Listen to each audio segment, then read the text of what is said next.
Good morning, or God morning, may I tell you. Today's devotion is from my dad's desk, Pastor Tony Carson, March 6th, 2019. Catch the Foxes. It's titled. Starts out in Song of Solomon, chapter 2, verse 10 through 15, says, My beloved spake and said unto me, Rise up, my love, my fair one, and come away. For lo, the winter is past, the rain is over and gone, the flowers appear on the earth. The time of singing of birds is come, and the voice of the turtle is heard in our land. The fig tree putteth forth her green figs, and the vines with the tender grape give a good smell. Arise, my love, my fair one, and come away. These passages represent the beginning of revival. The winter is past, the flowers appear, the vines with tender grape. Arise, my love. But then we are made aware of the spoilers of the vineyard. That's in verse 15. Catch the foxes for us, the little foxes that ruin the vineyards, for our vineyard is in bloom. Satan's devices in 2 Corinthians chapter 2, verse 11 says, Lest Satan should get an advantage of us, for we are not ignorant of his devices. Anyone got a device in their hand right now? I was just wondering.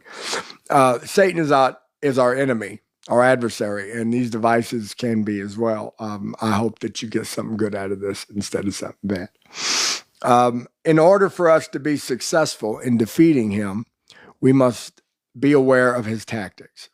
Notice it was in the midst of Solomon's analogy of revival that seemingly out of nowhere appears verse 15. The little foxes were able to creep into the vineyard. The word little in Hebrew is katan, which means small, insignificant, or unimportant. So that word in Hebrew, what they were saying was these insignificant, unimportant little foxes were able to creep into the vineyard unnoticed and destroy the grapes while they were still maturing before they harvested it. Satan would love nothing better than to stop the move of God before it has developed into a mighty harvest of souls. Those little foxes. The enemy doesn't send in a tank to trample down the vineyard. That would be too noticeable, too obvious. He sends in the small, seemingly insignificant and unimportant things to slowly eat away at our faith, hope, and unity.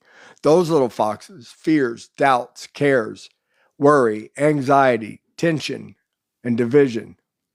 By themselves, they may seem harmless, but if left alone, they will multiply and grow and become an army of vineyard revival destroyers. We must destroy the little foxes before they become big foxes. Spiritual warfare.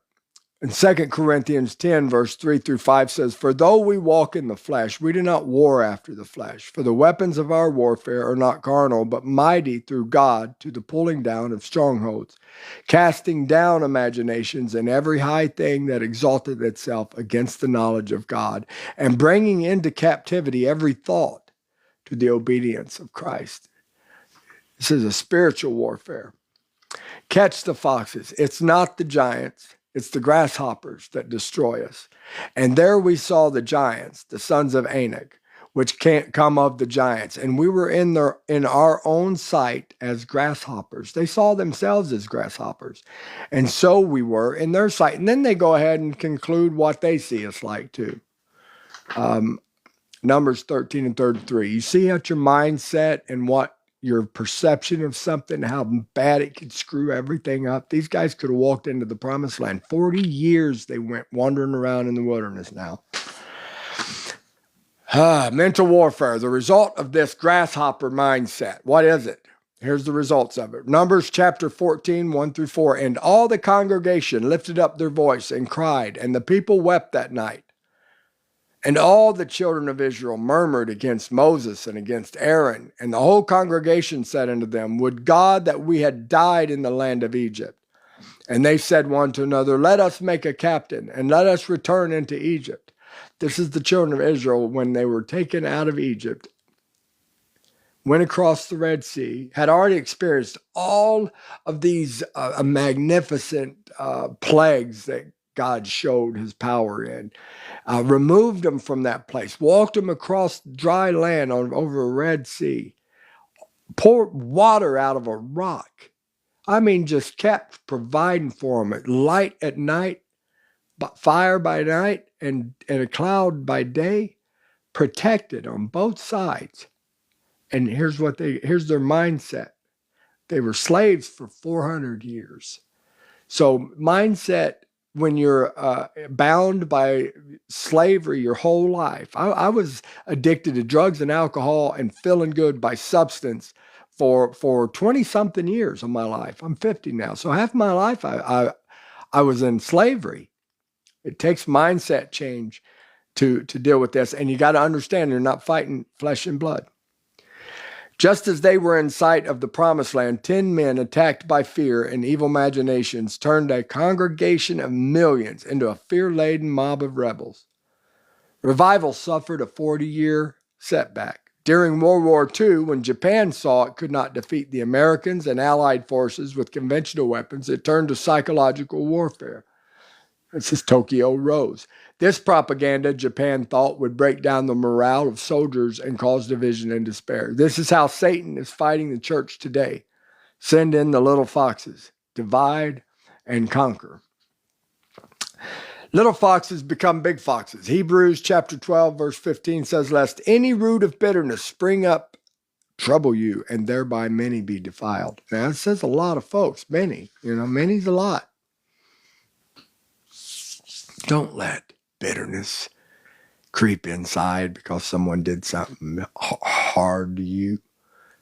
Forgive them. The Lord's Prayer, which we will finish with, says, forgive me of my trespasses as I've forgiven those who trespassed against me.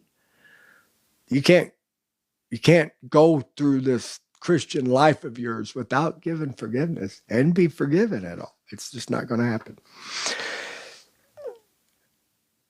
We must dig out the root while it's just a root, lest it spring up and grow and destroy the whole vineyard. 1 Corinthians chapter 12, verse 25 says that there should be no schism in the body, but that the members should have the same care one for another. We're a body.